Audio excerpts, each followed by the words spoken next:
నిజమైన దేవుడు, నిత్య జీవాన్నిచ్చే దేవుడు, నిన్న నేడు ఏకరీతిగా ఉన్నవాడు, సజీవుడైన దేవుడి గురించి మేము ఆయన గురించి తెలుసుకున్న విషయాలు మీ ముందుకు చెప్పాలని చెప్పేసి మీ ముందుకు వచ్చాము.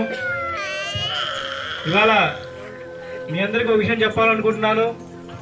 మనం లోకంలో అనేక రకాల రుచులు చూసుంటాం. ఎందుకంటే పొద్దున్న లేచినప్పటి నుంచి సాయంత్రం వరకు ఎన్నో బాధలు, ఏదైనా సమస్య వచ్చామంటే బాధపడతాం, అదొక రుచి. ఏదైనా సంతోషకరమైన వార్త మన చెవిన పడిందంటే సంతోషిస్తాం, ఆనందిస్తాం, ఆ రోజంతా కుటుంబంతో ఎంజాయ్మెంట్ చేస్తాం. అదేవిధంగా ప్రేమల రుచి, అనేక ప్రేమలు ఉన్నాయి ఈ లోకంలో. తల్లిదండ్రుల ప్రేమ, అక్క చెల్లెల ప్రేమ, కుటుంబం ప్రేమ, స్నేహితుల మధ్య ప్రేమ, ఈ విధంగా అనేక రకాల ప్రేమలు మనం రుచి చూసి ఉంటాం. అదేవిధంగా దీని గురించి విన్నామంతే మనం. ఎందుకంటే పుట్టుకునేదే క్రిస్టియాన్లో పుట్టాము. ఆయన గురించి వింటున్నాం కానీ ఆయన రుచి తెలుసుకోలేకపోతున్నారు. నా మాట అర్థం చేసుకోవాలా? మనకు ఒక కష్టం వచ్చిందంటే ఆటోమేటిక్గా బాధపడతాం. అంటే ఆ బాధని మనం రుచి చూసాం. ఏదైనా ఒక గొప్ప మంచి వార్త విన్న వెంటనే నలుగురు షేర్ చేసుకొని ఆ కుటుంబంతో, ఫ్రెండ్స్ తోటి ఆ యొక్క ఎంజాయ్మెంట్, సంతోషమైన వార్తని నలుగురు తెలియజేస్తాం. అంటే ఆ సంతోషాన్ని మనం అనుభవిస్తున్నాం. నేనేం చెప్పాలనుకుంటా అంటే, యేసు ప్రభువారు గొప్పవాడు, సజీవుడు, లోకరక్షకుడు అని వింటున్నాం కానీ మన జీవితంలో ఆహ్వానించుకోవటల్లా. ఒకసారి మనందరం మనస్ఫూర్తిగా ఆత్మపరిశీలన చేసుకోవాలా. ఎందుకంటే ఎన్నో రకాల రుచులు చూసాము. కొంతమంది నమ్మించి మోసం చేసిన వాళ్ళు ఉంటుండొచ్చు. ఆర్థికంగా అనేక సార్లు ఇబ్బంది పడినటువంటి బాధలలో, ఎన్నో సమస్యలలో అటువంటి రుచులు చూసుంటారు. నేనేం చెప్పాలనుకుంటున్నా అంటే, ఈ దినంలో యేసు ప్రభు అంటే ఎవరు మనందరికి తెలుసు. మన మన మన కులానికి సంబంధించిన దేవుడు అని చెప్పేసి కులానికి, ఒక మతానికి అంటగట్టేసి ఆయన గురించి వింటున్నాం కానీ ఆయన రుచి తెలుసుకోలేకపోతున్నాం.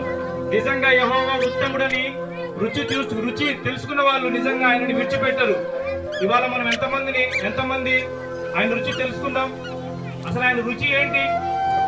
మన కొరకు ఆయన ప్రేమ ఎటువంటి ప్రేమ అంటే, కలువరి శిలువలో నువ్వు నేను ఒక పాపి అయి ఉండగా ఆయన మన కొరకు తన ప్రాణాన్ని పెట్టిన ప్రేమ. అటువంటి ప్రేమ ఈ లోకంలో ఏ దేవుడైనా పెడతాడా? ఏ మనుషుడైనా పెడతాడా? ఆయన కన్యక గర్భమందు జన్మించి ఆయన ఎందుకు ఎటువంటి దోషం లేకపోయినా నీ కోసం, నా కోసం మరణించినటువంటి ప్రేమ. అటువంటి ప్రేమని మీకు ఇయ్యాలని చెప్పేసి దేవుడు తెలియజేస్తున్నాడు. ఇంకా నువ్వు బాధపడుతూ, నాకున్న సమస్యను బట్టి, నాకున్న బాధను బట్టి, నాకున్న ఆర్థిక ఇబ్బందులు బట్టి, నా కుటుంబంలో సమస్యలు పోవు, నాకున్న ఆర్థిక ఇబ్బందులు పోవు, నా కుటుంబానికి మనశ్శాంతి రాదని చెప్పేసి బాధపడుతున్నావేమో, ప్రియ అక్క చెల్లి, మీ ముందుకి ఈ వార్త వచ్చింది. దేవుడిని ప్రేమిస్తున్నాడు. ఆయన రుచి తెలుసుకోండి. ఆయన గురించి ఇంటమే తప్ప మనం మన కుటుంబంలోకి ఆహ్వానించటల్లా. ఇవాళే ఖచ్చితంగా ఒక్కసారి మనం ఆత్మపరిశీలన చేసుకుందాం. మనం నామకార్థంగా జీవిస్తున్నామా? యేసు ప్రభు దేవుడే, ఆయన లోకరక్షకుడే. కానీ నువ్వు నిజంగా యాక్సెప్ట్ చేస్తే ఖచ్చితంగా నమ్మాలా, మారు మనసు పొందాలా, బాప్తిసం తీసుకోవాలా. ఎవరైతే నమ్మి బాప్తిసం పొందిన వాడు రక్షించమని చెప్పేసి ఆయన ప్రేమ, ఆయన రుచి. నువ్వు కష్టాల్లో ఉన్నావంటే బాధపడతావు, కన్నీరు గారుస్తావు. నీ కన్నీరికి వెల ఉందని చెప్పేసి లేఖనాలు చెప్తున్నాయి. నువ్వెంత బాధపడుతున్నావో, ఎంత వేదన పడుతున్నావో, నీకున్న సమస్యలు, నీకున్న ఇబ్బందులు బట్టి ఎంత కన్నీరు గారుస్తున్నావో ఆ కన్నీరికి వెలగడతానంటున్నాడు. నువ్వు చేయాల్సింది ఒక్కటే, ఆయన గురించి వినటమే కాదు, ఆయన గురించి తెలుసుకోవడమే కాదు, నువ్వు అనుభవించాలా, ఆయన రుచిని అనుభవించాలా. ఫర్ ఎగ్జాంపుల్ మీకు అర్థం కూడా ఒక చిన్న ఎగ్జాంపుల్ చెప్తానండి. మనం ఆదివారం పూట స్పెషల్ గా చక్కగా బిర్యానీ వండుకుంటాం. ఆ వాసన చూస్తే కడుపు నిండిపోద్దు. ఏం చేయాలి? ఆ రుచి తెలియాలంటే ఖచ్చితంగా తినాలా. కాబట్టి ఇవాళ మన క్రైస్తవ సోదరులు ఏం చేస్తున్నారంటే, యేసు ప్రభు దేవుడు అని చెప్పేసి ఒప్పుకుంటారు కానీ వాళ్ళ జీవితంలో ఆహ్వానించట్లా. నేనేం చెప్పాలనుకుంటానంటే, యేసు ప్రభు నిజమైన దేవుడు, లోక రక్షకుడు. ప్రపంచ దేశాలన్నీ యాక్సెప్ట్ చేసినాయి.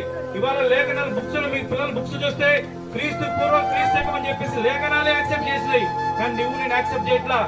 నిజంగా నువ్వు యాక్సెప్ట్ చేస్తే నమ్మాలా, మార్మర్స్ పొందాలా, ఆయన రుచిని మనం రుచి ఎరగాల, నలుగురు తెలియజేయాలి. కాబట్టి ఖచ్చితంగా ఇంకా లేఖనాలు తెలియజేస్తున్నాడు, ప్రయాసపడి భారం మోస్తున్న సమస్త జనులారా నా యొద్దకు రండి. నీకు ఏ ప్రయాస ఉందో, ఏ బాధ ఉందో, ఏ ఇరుకుందో, ఏ ఇబ్బంది ఉందో అన్నిటికీ దేవుడు సమాధానం ఇస్తున్నాడు. కాబట్టి మరి ముఖ్యంగా ఖచ్చితంగా మనం యేసు గురించిన రుచి తెలుసుకుందాం. ఇవాళ మన కుటుంబంలో ఎన్నో రుచులు అనుభవించుంటాం, ఎన్నో ద్రోహాలు అనుభవించుంటాం, నమ్మక ద్రోహం, ఈ ప్రేమని మాయలో పడి ఎన్నో ఇబ్బందులు పడి ఉంటాం. అన్ని వ్యర్థం. క్రీస్తు నిజంగా మనం ఆహ్వానించుకుందాం. మన కుటుంబాల్లో శాంతి లేక, నెమ్మది లేక ఇవాళ కుటుంబ వ్యవస్థ విచ్ఛిన్నమైన సందర్భాలు చాలా ఉన్నాయి. భార్యకు భర్తకు సమాధానం ఉండదు, తండ్రి కుమారునికి సమాధానం ఉండదు, అన్నదమ్ముకు సమాధానం ఉండదు. కారణం నీ కుటుంబంలో యేసుక్రీస్తు లేడు. యేసుక్రీస్తు నీ కుటుంబంలో ఉంటే యేసుక్రీస్తుని ఇన్న వార్త వినటం వరకే, ఒక చెవుని ఒక చెవి వదిలేయటం కాకుండా ఖచ్చితంగా మనం ఆయన రుచిని అనుభవిద్దాం, నలుగురు తెలియజేద్దాం. నిజంగా ఆయన నీ కొరకు నా కొరకు సిలువలో బలి అయ్యాడని చెప్పేసి మనం తెలుసుకుందాం. ఎవరైతే ఆయన అద్వితీయ కుమారుని యందు విశ్వాసం ఉంచుతాడో వారికి నిత్య జీవిస్తారంటాడు.